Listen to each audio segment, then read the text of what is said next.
Hello નમસ્કાર and welcome બેટા. આજે એક આપણે નવા ચેપ્ટરની શરૂઆત કરવા જઈ રહ્યા છે અને ચેપ્ટર છે ચેપ્ટર નંબર 9 આનુવંશિકતા અને ઉદ્વિકાસ. બરાબર, ચેપ્ટર નંબર 9 આનુવંશિકતા અને ઉદ્વિકાસ આ આપણું ચેપ્ટર છે. ઓકે, આ ચેપ્ટરની આપણે ચર્ચા આજના લેક્ચરમાં કરવાની છે.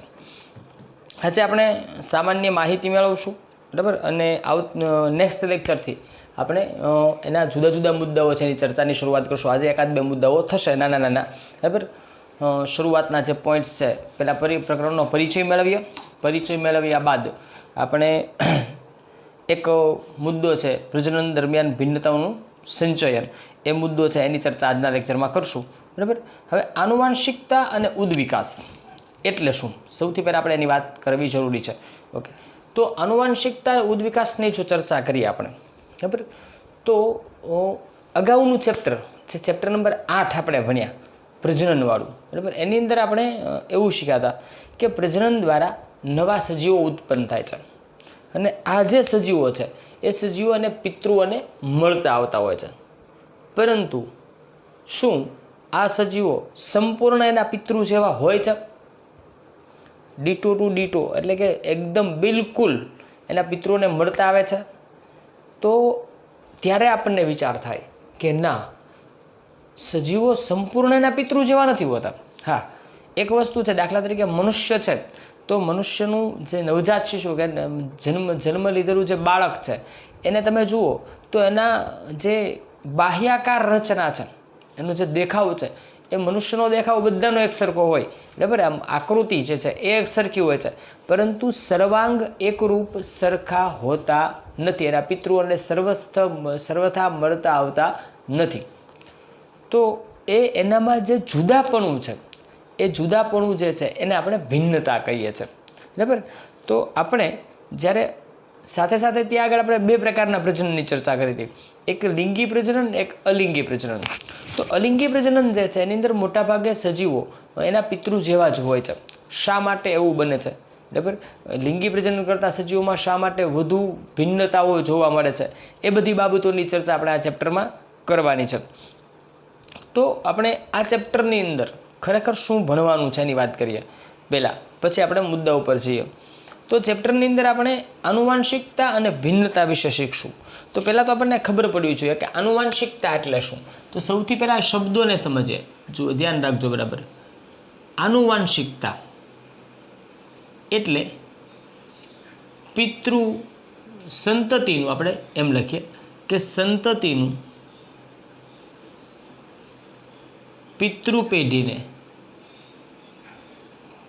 પેઢીને મળતા આવવાની ઘટના, મળતું આવવું એમ લખીએ. ચલો, તો જે લક્ષણોમાં સંતતિ પોતાના પિતૃને મળતી આવે છે, જે લક્ષણો સંતતિમાં પિતૃ જેવા છે, એ બધી જ એની આનુવંશિકતા છે.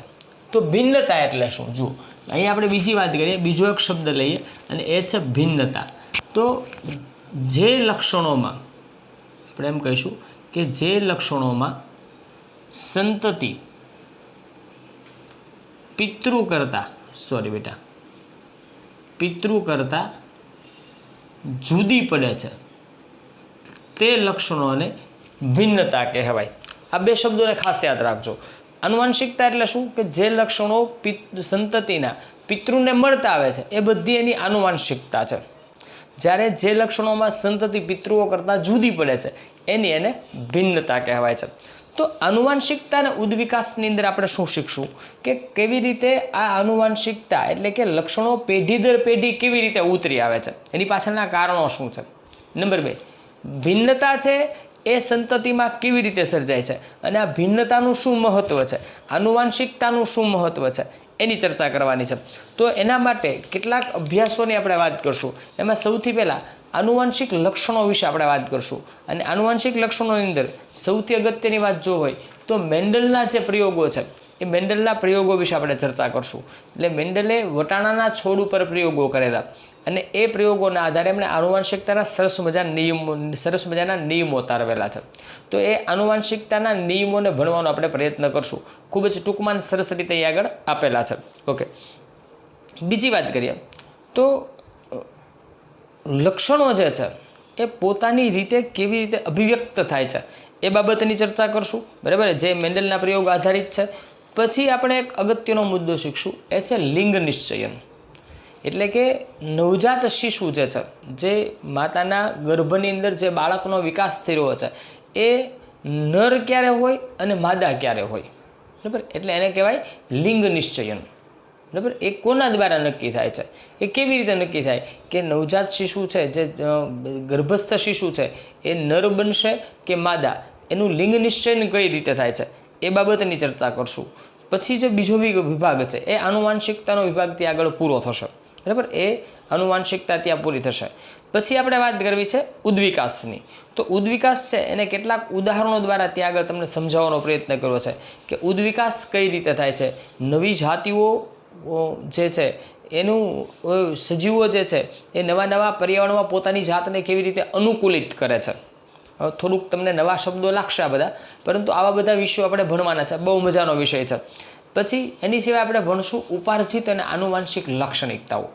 ઉપાર્જિત અને આનુવાંશિક લાક્ષણિકતા એટલે શું? તો જે લાક્ષણિકતા પેઢી દર પેઢી ઉતરી આવે છે એને આનુવાંશિક લાક્ષણિકતા કહેવાય. અને ઉપાર્જિત લાક્ષણિકતા જન્મ બાદ પ્રાપ્ત કરેલી જે લક્ષણો છે એને ઉપાર્જિત લાક્ષણિકતા, એને ઉદાહરણ સાથે આપણે સમજવાના છે. બરાબર, આ તો એક ઓવરવ્યૂ તમને આપું છું કે આ ચેપ્ટરમાં આપણે શું ભણવાના છે. બરાબર, અને ત્યારબાદ આપણે ભણવાના છે જાતિ નિર્માણની ઘટના. જાતિ નિર્માણ એટલે શું? તો જે પૃથ્વી ઉપર અસ્તિત્વ ધરાવતી જાતિઓ છે એમાંથી નવી જાતિનો ઉદ્ભવ થવો. જો પૃથ્વી ઉપર તમને થોડુંક નવું લાગશે, પણ તમને એક નાનકડા એવા ઉદાહરણ દ્વારા સમજાવી દઉં કે આપણે એવું માનીએ છીએ કે સૌપ્રથમ જ્યારે જીવની શરૂઆત થઈ આપણા પૃથ્વી પર, તો સૌપ્રથમ સજીવો પાણીમાં ઉદ્ભવ્યા. એ જીવન સૌપ્રથમ શરૂઆત ક્યાંથી? પાણીમાં થઈ. તો એ બધા જળચર સજીવો હશે, કોઈ પણ રીતે સૂક્ષ્મ જીવો હતા. બરાબર, એ પાણીમાં હતા એટલે જળચર સજીવો. તો કલ્પના કરો કે આ જળચર સજીવોમાંથી કોઈ એવી ઘટના તો બની છે ને કે જેના કારણે ધીમે ધીમે સ્થળચર સજીવો, ઉભયજીવી સજીવો, પક્ષીઓ, સરીસૃપો આ બધાનો વિકાસ થયો છે. તો કોઈ એક સજીવમાંથી આ વિકાસ થયેલો છે. તો સજીવોની અંદર ધીમે ધીમે ક્રમશઃ જે ફેરફારો થાય છે એ ફેરફારને કારણે નવી જાતિનો ઉદ્ભવ થતો હોય છે. તો આ જાતિ નિર્માણની ઘટના શું છે એની આપણે અહીં આગળ ચર્ચા કરશું. અને પછી ઉદ્વિકાસ જે છે એ અને વર્ગીકરણ એ બંને કેવી રીતે સંબંધિત છે. વર્ગીકરણ એટલે શું? સજીવોનું વર્ગીકરણ, જે તમે 9મા ધોરણમાં ભણ્યા છો. 9મા ધોરણમાં તમારા સજીવોના વર્ગીકરણ અંગે અભ્યાસ આવતો હતો કે પ્રાણી સૃષ્ટિને, વનસ્પતિ સૃષ્ટિને, મોનેરા અને પ્રોટિસ્ટાન જે તમે શીખ્યા છો. બરાબર, એનો આ ઉદ્વિકાસની સાથે શું સંબંધ છે એની વાત કરશું. ત્યારબાદ ઉદ્વિકાસ માટેના કેટલાક અગત્યના પુરાવાઓ, એની અંદર આપણે રચના સદસંગો, કાર્ય સદસંગોની ચર્ચા કરશું. નામ બધા ખાલી સાંભળવાના છે તમારે અત્યારે, કેમ કે બધું જ નવું છે. હું તમને બધું જ શીખવાડવાનો છું. બરાબર, પરંતુ તમને એક આઈડિયા રહે કે આપણે શું ભણવાનું છે એટલા માટે વાત કરું છું. તો રચના સદસંગો છે, કાર્ય સદસંગો છે, પછી અશ્મિઓ દ્વારા આપણને આ ઉદ્વિકાસના પુરાવાઓ કેવી રીતે પ્રાપ્ત થાય છે એની વાત કરશું. ત્યારબાદ ઉદ્વિકાસના પુરાવાઓ પછી આપણે ઉદ્વિકાસના તબક્કાઓની ચર્ચા કરશું કે તબક્કાવાર ઉત્ક્રાંતિ કઈ રીતે થઈ. સૂક્ષ્મ સજીવો છે હતા, એમાંથી ધીમે ક્રમશઃ જે સજીવોનું નિર્માણ થયું છે, તો એની અંદર કયા તબક્કાઓ દ્વારા આ નવી જાતિના સજીવોનો ઉદ્ભવ થયો છે, કેટલાક એના ઉદાહરણોની ચર્ચા કરશું. એની સિવાય છેલ્લે આપણે માનવ ઉદ્વિકાસ એટલે કે મનુષ્યનો જે ઉદ્વિકાસ છે કઈ રીતે થયો છે એ બાબતની ચર્ચા આ ચેપ્ટરની અંદર આપણે કરવાની છે. તો અને માનવ ઉદ્વિકાસની સાથે આપણું આ ચેપ્ટર ત્યાં આગળ પૂરું થશે. અગત્યની વાત જો તમને કહું તો ચેપ્ટર ખૂબ જ મજાનું છે, પણ એ મજાનું ત્યારે બનશે કે જો તમે એને બરાબર ભણશો. તો ચેપ્ટરને ખાસ તમને વાત કરું તો પ્રશ્નોને યાદ રાખવા કરતાં સમજવા ખૂબ જરૂરી છે. એવું સરસ મજાનું ચેપ્ટર છે. બરાબર, ખૂબ અગત્યનું ચેપ્ટર છે. આની આ જ બાબતો પછી તમારે 12th સાયન્સની અંદર પાછી ભણવાની આવશે. બરાબર, ચેપ્ટર નંબર 5, 6 અને 7 12th સાયન્સનું. બરાબર, એની અંદર તમારે આ બધી જ બાબતોનો અભ્યાસ ફરી પાછો કરવાનો આવશે. એટલે 12th સાયન્સનો બેઝ સેમ પણ કહી શકાય. બરાબર, તો બાયોલોજીનું ચેપ્ટર નંબર 5, 6 અને 7 આ 3 ચેપ્ટરની અંદર આ ચેપ્ટર છે એના આધારે આખું ચેપ્ટર છે, એટલે એના અનુસંધાને પણ આને જોવું જરૂરી છે. ખાસ કરીને હું તમને ફરી વખત ભલામણ કરીશ કે પ્રશ્નોને ગોખણપટ્ટી કરવી કે પ્રશ્નોને યાદ રાખી લેવા કે પાકા કરી નાખવા એ હેતુથી નહીં, પણ સમજવાના હેતુથી આ ચેપ્ટરને ભણવું ખૂબ જ જરૂરી છે. ઓકે, તો આજે આપણે જે મુદ્દાની ચર્ચા કરવી છે, સૌથી પહેલો મુદ્દો છે આપણો, એ છે પ્રજનન દરમિયાન ભિન્નતાઓનું સંચયન. અહીં આગળ આપણે જે મુદ્દો ભણીએ છીએ એ છે પ્રજનન દરમિયાન ભિન્નતાઓનું સંચયન. શું કહેવા માગે છે કે પ્રજનન જ્યારે થાય છે તો એ પ્રજનન દરમિયાન ભિન્નતાઓનું સંચયન, એટલે ભિન્નતાઓ જે વારસાગત પેઢીઓ છે એની અંદર ભિન્નતાઓ કઈ રીતે આવે છે અને એ કઈ રીતે જે તે પેઢીમાં સંચિત થાય છે, એનું સંચયન કઈ રીતે થાય છે એ બાબતને આપણે સમજવી છે. પરંતુ એને સમજતા પહેલાં સરસ મજાનું ઉદાહરણ ટેક્સ્ટ બુકમાં એક આપ્યું છે, ખૂબ જ સરસ ઉદાહરણ છે. છતાં એને સમજતા પહેલાં આપણે જે 2 પ્રજનન પદ્ધતિઓ શીખ્યા હતા એની થોડી માહિતી મેળવી લઈએ, એટલે તમને ભણવાની વધુ મજા આવશે. ચલો તો ત્યાંથી શરૂઆત કરીએ. આપણે આગળના ચેપ્ટરની અંદર બેટા, આગળનું ચેપ્ટર જે આપણે ભણ્યા હતા એટલે કે પ્રજનનવાળું ચેપ્ટર, ચેપ્ટર નંબર 8, એમાં આપણે પ્રજનનના 2 પ્રકારો શીખ્યા, બરાબર ને. પ્રજનન જે હતું એના 2 પ્રકારો આપણે શીખ્યા, એક અલિંગી પ્રજનન અને બીજું લિંગી પ્રજનન. હવે અલિંગી પ્રજનનની અંદર આપણે એવું શીખ્યું હતું કે એકલ સજીવો જે છે, દાખલા તરીકે કોઈ આ એક કોષ છે એની અંદર 2n ટાઈપ કોષ છે, એની અંદર એનું જનીનદ્રવ્ય રહેલું છે, બરાબર. DNA લખું છું એટલે તમને વધારે આઈડિયા આવશે, સાદી ભાષામાં વધુ સમજીએ આપણે. તો અહીંયા જે DNA છે, બરાબર, એ વૃદ્ધિને વિકાસ દરમિયાન આ DNA બેવડાશે અને કેટલું બનશે? 2 DNA. DNA કેટલું થઈ જશે? ડબલ થઈ જશે. અને ત્યારબાદ આ સજીવો છે વિભાજન પામશે, 2 કોષો બનશે, એટલે એક DNA આ સજીવને મળશે, બીજો DNA આ સજીવને મળશે. એટલે જુઓ અહીંયા જેટલો DNAનું પ્રમાણ હતું એટલું જ DNAનું પ્રમાણ અહીંયા બંને બાળકોષોમાં જોવા મળશે. એવું આપણે અલિંગી સજીવોના પ્રજનન દરમિયાન શીખ્યા.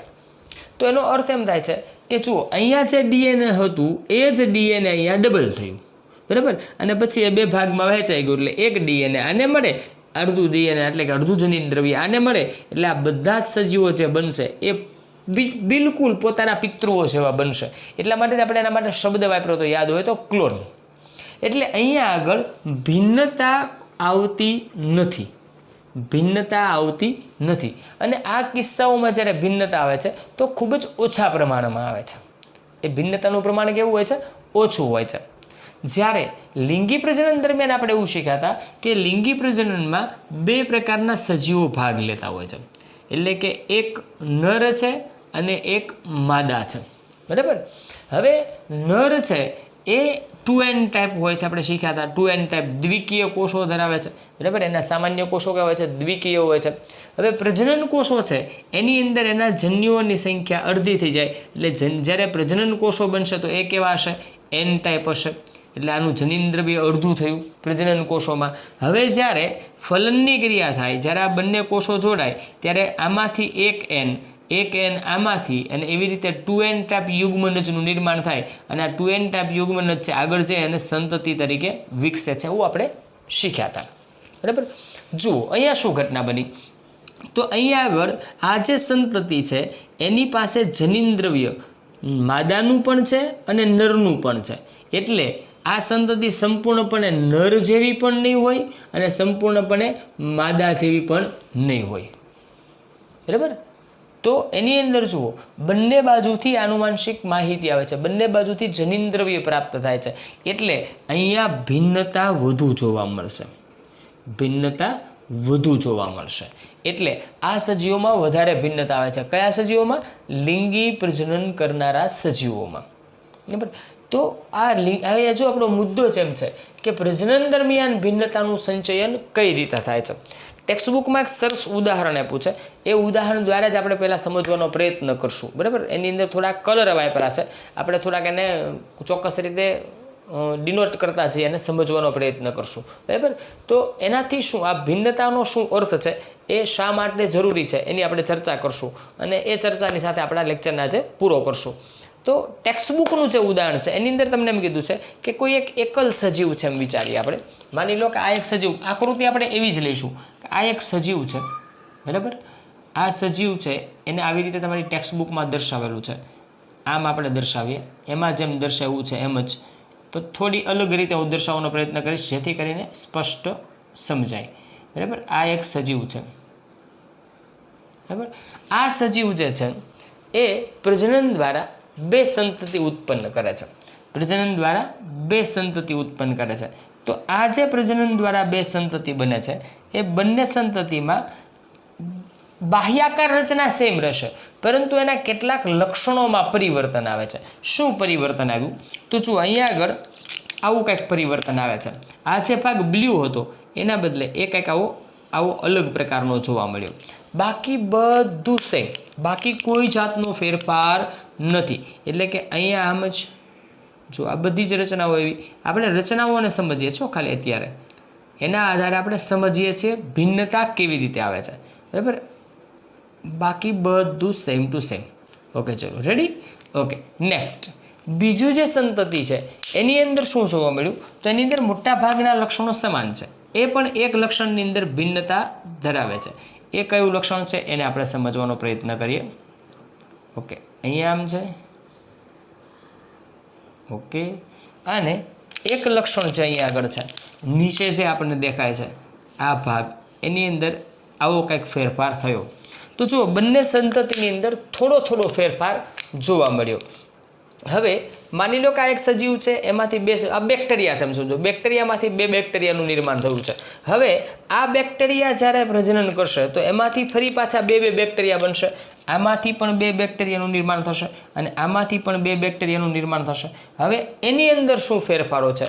તો એ પોતાના જે ફેરફારો થયેલા આ પિતૃઓના જે લક્ષણ છે એને તો એ જાળવી જ રાખશે, બરાબર.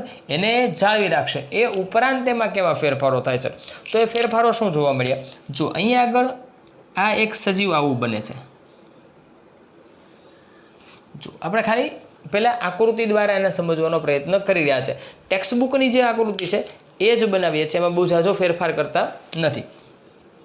તો જુઓ, સેમ આ જ રચના, અહીંયા પણ સેમ રચના, બરાબર. અહીંયા પણ સેમ રચના, બરાબર. અહીંયા આગળ પણ આવી રીતે લઈ લે.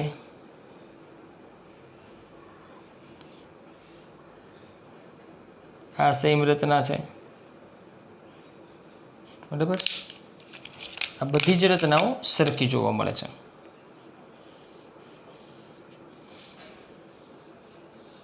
ઓકે, ફેરફાર શું થયો? તો અહીંયા આગળ આ ભાગની અંદર કંઈક કલરનો ફેરફાર દેખાડ્યો છે. હું આવું દોરું છું, બરાબર, ચક્રવાળું, બરાબર. આપણે તો એના લક્ષણોને સમજવા છે, બરાબર. તો આવો એક ફેરફાર ત્યાં આગળ જોવા મળ્યો. નેક્સ્ટ બીજી વાત કરીએ.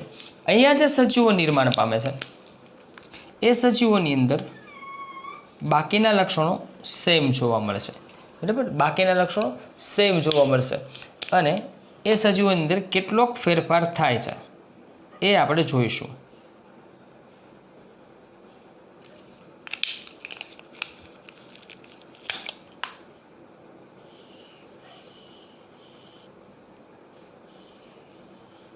બરાબર, આ સેમ છે. હવે ફેરફાર ક્યાં થયો છે એને જોઈએ.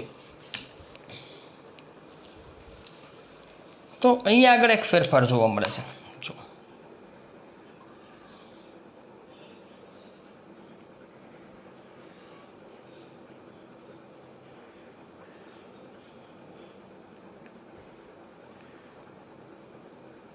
બરાબર, ચલો એક જ મિનિટ.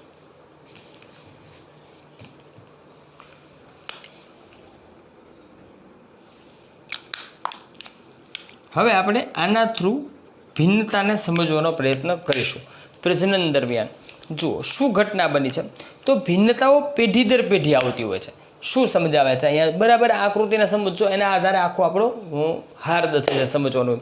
તો સૌથી પહેલાં એક બેક્ટેરિયા છે, એ બેક્ટેરિયા વિભાજન પામી અને 2 બેક્ટેરિયા બનાવે છે. તો બાહ્યાકાર રચના તમે જુઓ, આકાર ત્રણે ત્રણના આકાર તમે જુઓ એક જ સરખા છે, આકારમાં કોઈ પરિવર્તન નથી. લક્ષણો ફર્યા. શું થયું? તો અહીંયા જે આ લક્ષણ છે, અહીંયા જે બ્લુ કલરનું દેખાતું હતું એ અહીંયા રેડ કલરનું, એટલે એમાં લક્ષણમાં પરિવર્તન આવ્યું. અહીંયા જે નીચેનું આ જે લક્ષણ છે એ અહીંયા કેવું દેખાતું હતું બ્લુ, એ આગળ આપણે કેવું જોવા મળે છે ગ્રીન. એટલે બંનેમાં એક એક લક્ષણમાં પરિવર્તન આવ્યું. અહીંયા આગળ ઉપરનું આ લક્ષણ, અહીંયા આગળ આ નીચેનું લક્ષણ, બે લક્ષણોમાં પરિવર્તન થયા. બરાબર. હવે જ્યારે આ બેક્ટેરિયા બંને પ્રજનન કરશે તો આની જે સંતતિ બનશે એની અંદર શું થયું? તો સૌથી પહેલાં પિતૃની સાથે સરખાવો તો એના પિતૃ આ છે, તો એની બાહ્યાકાર રચના અને આની બાહ્યાકાર રચના સમાન છે. આ લક્ષણ અહીંયા જોવા મળે છે, સેમ એના સંતતિમાં છે. આ લક્ષણ એની સંતતિમાં છે, પરંતુ બાકીના લક્ષણો બધા સરખા છે. એક જગ્યાએ ફેરફાર થયો. આ જે લક્ષણ છે એની અંદર કંઈક પરિવર્તન આવ્યું, એટલે આ એક નવું લક્ષણ આવ્યું. જ્યારે આ જે છે એ સેમ ટુ સેમ પોતાના પિતૃ જેવું જ છે. અહીંયા આગળ પરિવર્તન આવે છે. બીજી વાત, અહીંયા આગળ તમે જુઓ તો આ જે લક્ષણ છે પરિવર્તનવાળું એ બંનેમાં જોવા મળે છે, પણ સાથે સાથે અહીંયા આગળ આ લક્ષણમાં એક નાનકડું એવું પરિવર્તન છે અને આ લક્ષણમાં પણ નાનું એવું પરિવર્તન છે. તો આ પરિવર્તનો જે થાય છે એટલે કે કહેવાનો અર્થ મારો એમ છે કે અહીંયા જે લક્ષણોમાં પરિવર્તન થયા એ પરિવર્તનને આપણે ભિન્નતા તરીકે ઓળખીએ છીએ. અને આ ભિન્નતા જુઓ, આ પેઢીમાંથી આ પેઢીમાં જે ભિન્નતા આવી એ એની પછીની પેઢીમાં તો જોવા મળશે જ. વધારાની કોઈ ભિન્નતા આવે તો ઠીક છે, પરંતુ અહીંયા રહેલા લક્ષણો આમાં જોવા મળશે અને આના લક્ષણો આમાં જોવા મળશે. કદાચ એમાં સુધારો થઈ શકે, પરંતુ ધીમે ધીમે આ ભિન્નતાઓ વધતી જશે. આ ભિન્નતાઓ શા માટે જરૂરી છે? સૌથી પહેલી વાત એ છે, આપણને એમ થાય ભિન્નતા સાહેબ ક્યારના ચાલુ કર્યું છે, શા માટે જરૂરી છે? તો ભિન્નતાઓ સજીવોને પર્યાવરણમાં પોતાનું અસ્તિત્વ ટકાવી રાખવા માટે જરૂરી છે. સજીવોની અંદર નવા જે આ ભિન્નતાઓ આવે છે એના કારણે સજીવો જુદા જુદા પર્યાવરણમાં પોતે સર્વાઈવ કરી શકે છે, પોતાનું અસ્તિત્વ ટકાવી શકે છે. બરાબર. પર્યાવરણને અનુકૂલિત થતા હોય છે. વિચારો કે એક સામાન્ય ઉદાહરણ લઈએ કે પાણીમાં જો જીવસૃષ્ટિની બેટા શરૂઆત થઈ હતી અને જો એમાં ભિન્નતાઓ ન આવી હોત તો આજે કદાચ વિચારો બધા જ સજીવો જળચર જ હોત. પૃથ્વી ઉપર આવા આપણને વિશિષ્ટતાવાળા જે સજીવો, વિચાર કરો પાણીમાં જે થતા જળચર સજીવો છે પાંખો ક્યાં હોય છે? તો પક્ષીઓ કદાચ જોવા જ ન મળ્યા હોત. સમજાય છે? પ્રાણીઓ જે અત્યારે આપણને જોવા મળે છે એ પ્રાણીઓ 4 પગે ચાલતા પ્રાણીઓ એ કદાચ આપણને જોવા જ ના મળે, પરંતુ એ બધી જ ઘટનાઓ શું છે? ધીમે ધીમે એમાં ક્રમશઃ ભિન્નતાઓ આવતી ગઈ અને એ પેઢી દર જુદી પેઢીઓમાં એ ધીમે સંચિત થઈ અને સંચિત થવાને કારણે નવી જાતિઓના ઉદ્ભવ થયા. તો જાતિ નિર્માણની જે ઘટના છે, બરાબર, નવી જાતિના નિર્માણની જે ઘટના છે એના માટે ભિન્નતાનું સંચયન થવું ખૂબ જ જરૂરી છે. જો ભિન્નતાઓનું સંચયન થશે તો નવી જાતિઓનો ઉદ્ભવ થઈ શકે છે. એવું નથી કે દરેક વખતે આ ભિન્નતાઓ છે એ પર્યાવરણ માટે અનુકૂલિત થવા માટે જ હોય. ઘણી વખત એવી ભિન્નતાઓ પણ સજીવમાં આવતી હોય છે કે જે પર્યાવરણને અનુરૂપ ન હોય. બરાબર. તો એવા સજીવો પોતાનું અસ્તિત્વ ટકાવી શકતા નથી. બરાબર.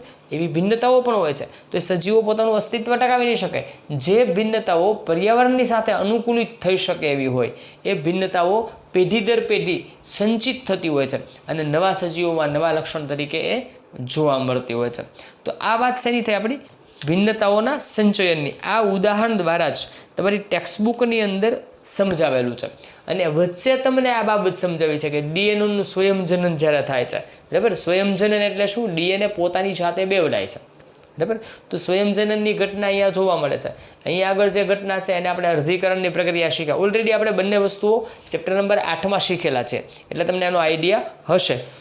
પણ એના દ્વારા તમને સમજાવવાનો શું પ્રયત્ન ત્યાં આગળ થયો છે કે અલિંગી પ્રજનન અને લિંગી પ્રજનનની વચ્ચેની તફાવતના કારણે ભિન્નતાઓ ક્યાં વધુ આવશે? તો લિંગી પ્રજનન છે એની અંદર ભિન્નતાઓનું સંચયન વધુ થવાની શક્યતાઓ રહેલી છે, કેમ કે એની અંદર નવા સંયોજનો બને છે. અહીંયા આગળ નર છે એ અને માદા બંને પોતાનું જનીન દ્રવ્ય ત્યાં આગળ આપે છે સંતતિ કોષની અંદર. તો નર અને માદા બે પ્રકારના જનીન દ્રવ્યોની વચ્ચે જે સંયોજન થાય છે એના કારણે ત્યાં ભિન્નતાઓ વધુ આવવાની શક્યતા છે. અને આ ભિન્નતાઓને કારણે લિંગી પ્રજનનની અંદર આ જે સંયોજન થાય છે એના કારણે લિંગી પ્રજનનમાં ભિન્નતા પણ વધુ જોવા મળતી હોય છે. તો આ વાત શેની કરી આપણે? ભિન્નતાઓનું સંચયન કઈ રીતે થાય છે. નેક્સ્ટ લેક્ચરની અંદર આપણે જે વાત કરવાની છે વાત કરવી છે આપણે આનુવાંશિક લક્ષણોની. પણ એના પહેલાં આપણે અહીંયા આગળ સમજી લઈએ કે આનુવાંશિક લક્ષણો એટલે શું. બરાબર, આપણે જેની વાત કરીએ છીએ એ આનુવાંશિક લક્ષણો.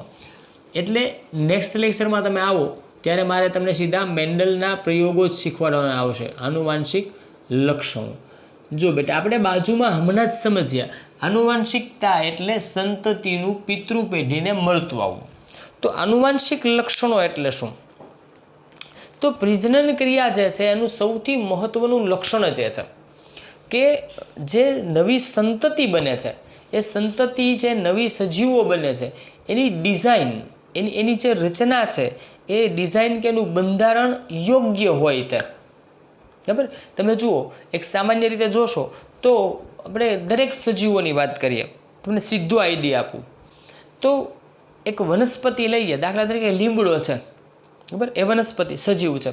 બરાબર, લીમડો છે એના ઉપર જે ફળ આવે છે જેને આપણે લીંબોડી કહીએ છીએ, એ એનું બીજ છે. આ લીંબોડીને જમીનમાં જો યોગ્ય સમય દરમિયાન વાવવામાં આવશે તો એમાંથી જે વૃક્ષ અથવા તો જે છોડ, જે અંકુરણ થાય છે એ છોડ બને છે અને વૃક્ષ બને છે. તો એની તમે રચના જુઓ, એના પર્ણોનો આકાર, બરાબર, એનો પર્ણ વિન્યાસ, એનો પુષ્પ વિન્યાસ, જે કાંઈ જોશો એ કેવું હોય છે? લીમડા જેવું જ હોય છે. બરાબર, તો એ નવો જન્મેલો સજીવ છે, એ પોતાના પિતૃને મળતો આવે છે. એટલે કે લીમડાના બીજમાંથી લીમડો જ ઉદ્ભવે, આંબાના બીજમાંથી આંબો જ ઉદ્ભવે. બરાબર, અને કૂતરાનું બચ્ચું જે હોય એ કૂતરા જેવું જ હોય, ગધેડાનું બચ્ચું ગધેડું જ હોય, મનુષ્યનું બચ્ચું છે મનુષ્ય જેવું જ હોય. તો એ બાબત જુઓ, તો સંતતિ પોતાના પિતૃને મળતી આવવી, એની જે ડિઝાઇન છે, એની ડિઝાઇન જે આખી તૈયાર શરીરની જે રચનાની ડિઝાઇન છે એની એકરૂપતા જાળવવી એટલે આનુવાંશિકતા. બરાબર, તો આનુવાંશિકતા છે એના દ્વારા એ નક્કી થાય છે કે વિવિધ લક્ષણો છે એ વિશ્વાસનીયતાથી વંશ પરંપરાગત બને છે. જો વિશ્વાસનીયતા સાથે વંશ પરંપરાગત બને છે એટલે આનુવાંશિકતા. તો લક્ષણો પેઢી દર પેઢી કઈ રીતે ઉતરી આવે છે એનો જેમાં અભ્યાસ થાય, સમજો, જેનો લક્ષણો પેઢી દર પેઢી કઈ રીતે ઉતરી આવે છે એનો જેમાં અભ્યાસ થાય એને આનુવાંશિકતા કહેવામાં આવે છે. બરાબર, હવે આનુવાંશિક જે છે એ કેવી વાત છે? સામાન્ય વાત કરીએ આપણે તો સામાન્ય રીતે મેં તમને જેમ સમજાવ્યું એમ. એ ઉપરાંત તમે જોજો, આપણે ઘણી વખત એવું સાંભળતા હોઈએ છીએ કે કોઈના ઘરે નવજાત શિશુનો જન્મ થાય, બાળકનો જન્મ થાય એટલે બધા ભેગા થયા હોય તો બધા તરત જ એને ચહેરાને મેચ કરવામાં લાગી જાય કે કાન તો અસલ દાદાજી જેવા છે, કે નાક તો અસલ આના જેવું છે, આંખ તો અસલ આના જેવી છે, હે ને? તો એ બાબત શું દર્શાવે છે? તો એ એના પિતૃની એનામાં આવેલી આનુવાંશિકતા છે. બરાબર, તો આ આનુવાંશિકતા એટલે કે આનુવાંશિક લક્ષણો એટલે પિતૃમાંથી, એ કશું પિતૃમાંથી લક્ષણોનું સંતતિમાં થતું વહન. બરાબર, પિતૃમાંથી લક્ષણો સંતતિમાં ઉતરી આવવાની ક્રિયા એટલે આનુવાંશિકતા. તો હવે પછી આટલું તમને કન્સેપ્ટ ક્લિયર હશે. નેક્સ્ટ લેક્ચરમાં આપણે જ્યારે મળીએ ત્યારે મેન્ડેલના પ્રયોગો જે છે એના વિશે આપણે વાત કરવાના છીએ. બરાબર, મેન્ડલના જે યોગદાન છે, બરાબર, મેન્ડલનું જે યોગદાન છે એના વિશે આપણે વાત કરશું. મેન્ડલ સાહેબ વિશે થોડીક ચર્ચા કરશું, એમનો થોડો પરિચય મેળવશું અને એને સરસ મજાના જે પ્રયોગો કર્યા છે વટાણાના છોડ ઉપર, એની સરસ મજાની ચર્ચા સાથે ફરી પાછા નવા લેક્ચરમાં મળશું. ત્યાં સુધી આવજો. Take care of your self and thank you very much.